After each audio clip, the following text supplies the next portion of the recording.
বন্ধুরা রে আমার, সকল মুফাসসিরদের মুফাসসির যিনি হযরত ইবনে আব্বাস রাদিয়াল্লাহু তাআলা আনহু বলেন, মুত্তাকীদের বৈশিষ্ট্য হবে মাত্র দুইটি। কয়টি? মুত্তাকীদের বৈশিষ্ট্য হবে মোটের উপরে মাত্র দুইটি। হুমুল মুমিনুন আল্লাযীনা ইয়াত্তাকুনা আশ-শিরকা ওয়া ইয়া'মালুনা বিতাআতিল্লাহ। হযরত ইবনে আব্বাস রাদিয়াল্লাহু তাআলা আনহু বলেন, মুত্তাকীদের মোটের উপরে বৈশিষ্ট্য হবে দুইটি। একটি হবে আল্লাযীনা ইয়াত্তাকুনা আশ-শিরকা ওয়া ইয়া'মালুনা বিতাআতিল্লাহ। এক নম্বরে হলো তারা কখনো শিরিক করবে না। শিরিক কি?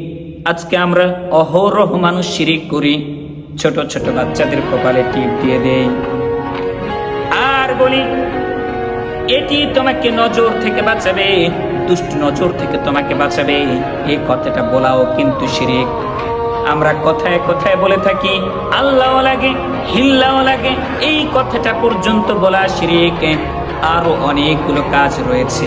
আমরা আজকে কত শত কাজগুলো করি যেগুলো আল্লাহর সাথে শরীক হয়ে যায়। এই শরীকানা যারা পালন করে, এই শরীকানা যারা মুবতালা হয়ে যায়, তাদেরকে এই কুরআনুল কারীম কখনো কোনোদিন জান্নাতের রাস্তা দেখাবে না, কারণ তারা মুত্তাকি হতে পারবে না।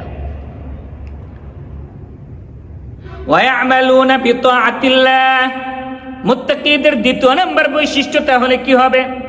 ইবনে আব্বাস রাদিয়াল্লাহু তাআলা আনহু বলেন, মুত্তাকিদের দ্বিতীয় নম্বর বৈশিষ্ট্য হবে আল্লাহ রাব্বুল আলামিন যা কিছুর হুকুম করেছেন তার পায়রবি করবে।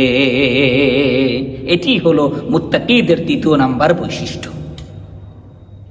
আমরা ইনশাআল্লাহু তাআলা এই দুই গুণে গুণান্বিত হতে চেষ্টা করব ইনশাআল্লাহ।